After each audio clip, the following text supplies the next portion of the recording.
Assalamualaikum warahmatullahi wabarakatuh. Halo sahabat taniku semua, ya, semoga kita selalu diberikan kesehatan, mudah rezeki, mengalir tanpa batas ya. Kali ini kita akan menyemai biji cabai ya, menyemai biji cabai. Kemungkinan kita tidak menggunakan plastik polybag, kita langsung aja di tanah ini, karena ini hanya untuk antisipasi apabila benih cabai itu nanti berkendala. Seumpama ya, terus jika ditanam nanti ada yang tidak hidup, berkendala, kita sulam pakai ini. Karena kalau satu paritas dengan bibit cabai itu biasanya berkendala waktu kita sulam tidak mau tinggi. Berkendala dia kalau waktu tua buahnya, waktu masa generatif, walaupun masih baru tanam, dia jatuh ke generatifnya juga ngikut ya, sebab pas vegetatifnya hilang, akhirnya tidak besar, tidak bongsor, tidak tinggi, agak sedikit berkendala, bisa dikatakan kerdil ya. Jadi kita semai biji cabai ini cabai handal. Biasanya cabai ini kalau kita untuk menyulam itu tetap saja dia bahkan dia lebih tinggi dari cabai yang pertama dia tanam. Cabai yang dia tanam pertama itu, yang hidup itu misalnya sudah segini, maka sulaman kita cabai handal ini tetap lebih tinggi. Buah tetap banyak, super tetap panjang. Begitu ya. Biasanya kita lakukan seperti itu. Jadi kita usahakan lubang-lubang tanam itu jangan sampai tidak hidup, semua harus hidup. Satu pun jangan diusahakan, jangan, karena kita ke situ juga. Satu mulsa itu biasanya 2000 atau 3000 batang. Kalau nggak hidup, kita tetap ke situ dalam satu hari itu. Kerja satu hari juga. Jadi rugi apabila satu mulsa itu cuma hidupnya 2000. Kita kerjanya satu hari. Jadi menurut perhitungan ekonomi kita sudah membuang-buang waktu. Ya, jangan. Jadi inilah mengantisipasinya supaya lubang itu semua hidup, jangan sampai tidak hidup. Kita kasih cabai yang handal. Cabai handal biasanya ya tidak berkendala, maka ini kita akan semai pada hari ini menggunakan bibit handal, namanya bibit sakti. Yang tahun kemarin kita tanam bibit sakti, yang ini juga sakti. Memang untuk tahun ini kita semua handalkan sakti. Yang kita tanam pemula itu juga nanti sakti, yang untuk sulam ini juga sakti. Nah, demikian ya. Jadi ini proses pembuatannya. Karena ini musim hujan, maka kita akan kita taburi tanah ini dengan fungisida. Kita tabur dengan fungisida. Saya melihat itu ada yang kena jamur rupas, ada yang kena jamur ya, ada yang mati kemarin, terus akhirnya saya semprot pakai fungisida. Sembuh sekarang dah, alhamdulillah udah sembuh.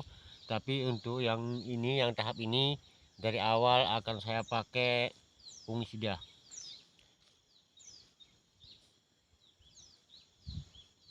Dari awal, dari tanah dasar ini ya, akan kita gunakan fungisida.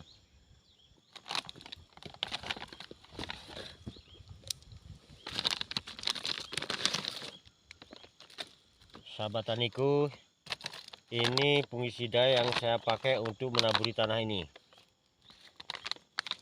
Manjep, bahan aktif Mancozeb 80 WP ya, 80 WP.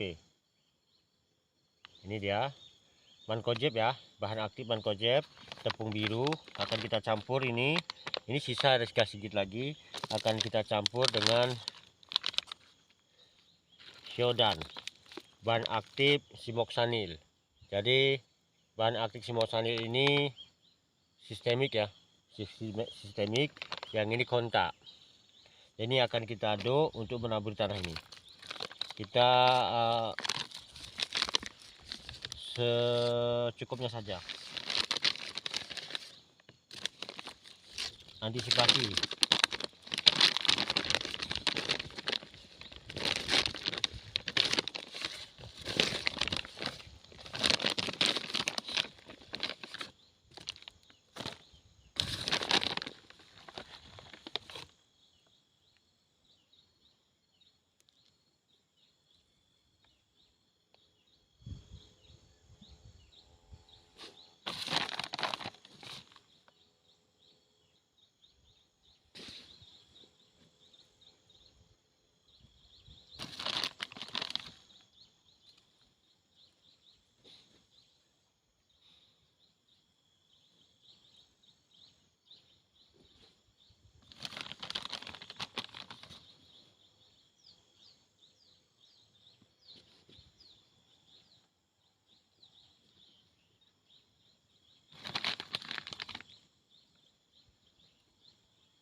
belum kita taburkan ya, karena bijinya sudah saya redam 2 malam basah ya, udah bengkak, udah besar-besar, bijinya udah besar-besar, tapi lengket waktu kita mau tabur, waktu kita mau serak pelan-pelan begini lengket, jadi jatuhnya ngumpul-ngumpul. Jadi prosesnya pengeringan sedikit agar lepas dia dengan kumpulannya, karena akas ya, langsung kita tabur supaya pecah. Sebentar lagi, sekitar 1 menit lagi.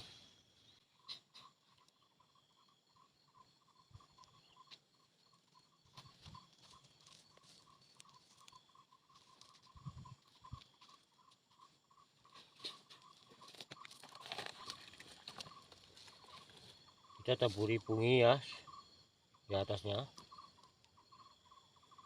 Ini sistemik ya.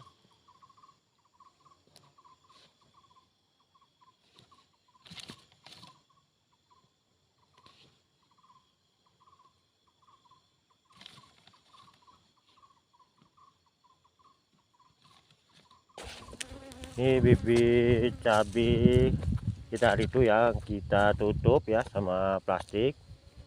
Terus ini sudah kita buka karena kemarin itu ada serangan jamur ya. Ini sudah aman kayaknya, tinggal gak lama lagi kita tanam. Jadi kalau bibit cabai ada bentuk kekerdilan ya sahabat, kalau ada kerdil atau bermasalah dalam pertumbuhannya, kita bantu sekali aja, paling tidak sekali kita bantu dengan zat pengatur tumbuh ya. Zat pengatur tumbuh itu adalah ini dia. Nah ini,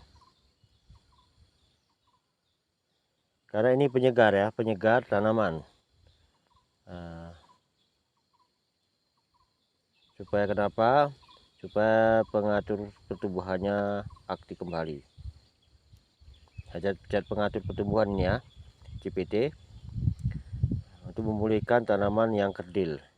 Hanya tanaman kerdil aja ya, tidak untuk kita pakai terus menerus, tidak, hanya untuk tanaman-tanaman kerdil aja yang bermasalah. Kemarin ini saya semprot sekali ya, karena kita takut juga, takut bermasalah, jadi kita kasih zat pengatur tubuhnya agar aktif. Kalau memang sudah bagus, ada ciri-cirinya tidak bermasalah, nggak perlu disemprot pakai ini. Jangan sampai disemprot pun. Ini hanya kalau ada masalah kita semprot pakai ini. Mudah-mudahan ini jadi pengalaman, karena kalau kita punya bibit cabai sudah siap galungan, sudah siap mau kita tanam, tiba-tiba bermasalah bibit cabai kita, nah ini jadi momok ya, yang sangat menakutkan. Karena kita sistem tanam cabai jangan sampai terlambat sama kawan. Waktunya tanam kita usahakan sudah juga tanam. Waktunya teman itu siap, diusahakan kita pun siap. Jadi perkembangan tidak bermasalah ya. Kalau kita terlambat biasanya bermasalah, terlalu cepat juga masalah. Ya. Ini dia yang perkembangannya tidak berkendala kemarin. Cantik ya kan. Nanti memang ini lain varietas. Yang ini rawit ya. Yang ini rawit, sebelah sana itu cabai keriting. Rawitnya bagus, rawitnya sudah sekitar 15 hari udah bisa tanam, 15 hari lagi rawitnya. Jadi ini dah pembantunya jika cabai kita tumbuh kerdil. Sampai sini aja ya sahabat taniku, kita sambung di lain waktu. Terima kasih. Assalamualaikum warahmatullahi wabarakatuh.